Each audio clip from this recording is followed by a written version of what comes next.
Hi guys, I hope you're doing really well and your preparations are going perfectly fine as per you, right? So, in the last three videos, we discussed how we should approach our preparation in the correct way. There's no correct way, but in certain systematic way, I'll say, right? And so, I was helping you out. I'm helping you out, guys, through a platform which is a free platform which doesn't require me to invest much at all. I will say a zero investment is made from my end in putting out my stuff for you people, and similarly you do not have to put in much to seek help, right?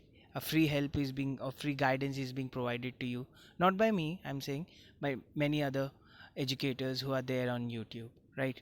So see, now, in today's age and time, where the smartphones have become so prominent that it is dominating your life as well as others' life as well, most of the things are done with the help of smartphone. With the invention of smartphone, it has paved the ways for the people to companies and the what do you say, the tech developers to find new ways to extend their horizon. So it has given invention to the apps. So one of those apps is YouTube, right? Earlier it was a website. Then with the advent of smartphones, they they ventured into the world of apps. So see, YouTube is practically has replaced television in today's day and age, right? Even our parents are not, even they spend a good quality of their time on YouTube while watching their favorite things, right? News, or your moms are trying to look the previous episodes of their favorite daily soaps, or they're look going for what, uh, trying to see how to make some fancy stuff for you people, right? So even we as students, we seek quite a lot of help on YouTube. And see, there are many things, there are good things as well as bad things. There's always going to be pros and cons of anything, right? So today I'm going to discuss how important role does YouTube play in preparing for competitive exams. Okay, let's go ahead. See, YouTube, how YouTube helps in preparation. First helps in active preparation. See, it's been almost 4 months since we all have been quarantined, and most of the students who are preparing for the exam are either they have just graduated from their high school, or they have graduated from their college, right? And certainly we do not have current times, we certainly do not expect ourselves to be going to any institute, right? So active preparation means where your if mostly your all the senses are gauged while you are doing something, right? What happens when we are sitting at home? We are sitting, we are studying, we are seeing a book, we are reading it, we are reading it through our eyes, but our brain is not there. We're simply reading it, we are going through the pages of the books, but there is no active preparation there. It's all passive. We are basically just sitting there but without our brains. However, when we are sitting in a classroom, when there is a teacher, because at this age we do not, when we are preparing for a job, certainly we cannot have a same attitude we had during our school times where we are sitting in a classroom and we are not listening to a teacher. It changes, I'm telling you, it changes when you start preparing for your career and you are in a classroom. You see a huge amount of shift in your attitude towards a teacher when a teacher is there in the classroom in comparison to your school life, right? So you won't afford to lose your focus. You tend to listen to them, you have your other classmates around you, so it keeps you gauging. But in this time where you are not allowed to go out because of certain reasons, YouTube helps you to prepare actively. How? See, you get an interactive environment. There are several teachers on YouTube who tend to provide live classes. Like they have certain schedule of a day, and they come, they prepare the classes, and they gauge students live. They try to gay students actively in their classrooms on YouTube, right? They while the class is going on, you have an option to chat with the teacher, and their teachers very sincerely they do read your chat. They respond to the messages that you are sending to them during the classrooms, during the class, not the classroom, I'm saying. Okay, so that's how YouTube helps you. Second thing, it doesn't limit you to a certain way of guidance. Like certain way of guidance means no, you are not limited to one teacher.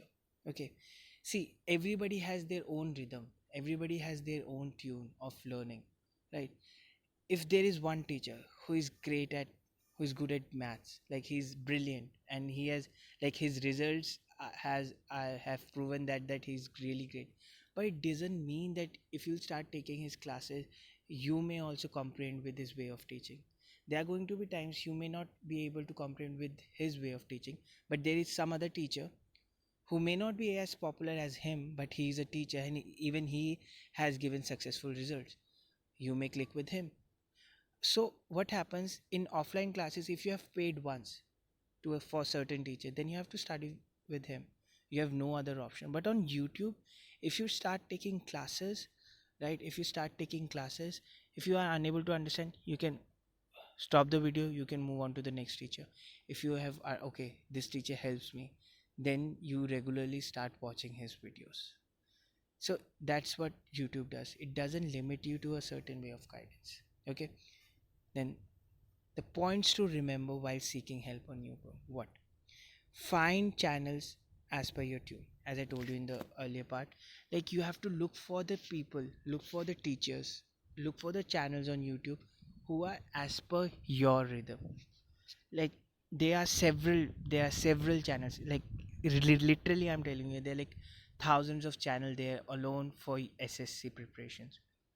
There are teachers who have individual channels. There are group of teachers who have formed a channel with them. There are institutes who have their own channels to promote their offline classes and everything, right? So with um, like when you have to choose between so many things, among so many things, so many channels, so I'll say find few channels for yourself.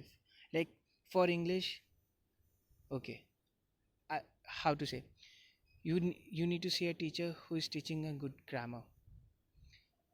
Find out a teacher who is making you do previous year questions and others, and a teacher who is able to do good vocabulary, who's discussing good vocabulary sections.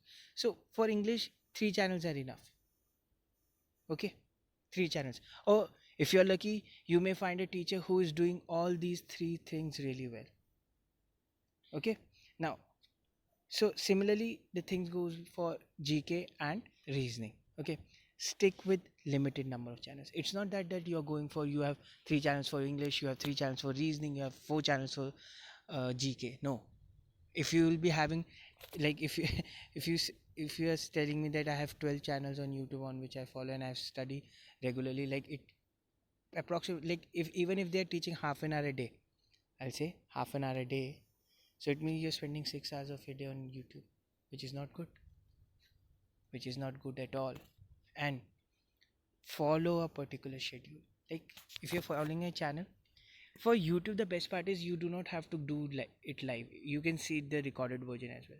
Okay, suppose the teacher is taking class at 2 in the afternoon and you have a particular schedule, like 2 is for your self study. So you, what you can do, you can watch it in the evening, but you have to set a schedule. Okay, I'm following these number of teachers and I have, and the best part is you can do it as per your own convenience, right? So another thing, the most important point is no new medium of learning can replace self study. Self study is always going to be the evergreen way of preparing an exam. Okay, ever evergreen way of preparing an exam. So make sure self study is the primary thing, then other thing. Like YouTube is could be one of the way. Okay, you are like you are doing some previous year question and you are unable to solve it, you are unable to find the explanation, you are not able to get the correct answers or the understanding. You can go on YouTube, you can look for the teacher who have discussed the previous year question paper, the same question paper, and you look for the answer. That's the correct way. But it doesn't mean that on YouTube you're spending 10 to 12 hours of your preparation, because if you're spending 10 to 12 hours, it means the self study part of yours is not in place. And if the self study is not in place, then it may cost you an exam. It may cost you the exam. So it's better you should do your self study, then you should go on YouTube. First, your primary concern should be your self study. Okay? So thank you. Thank you for coming again and seeing the video. Have a nice day.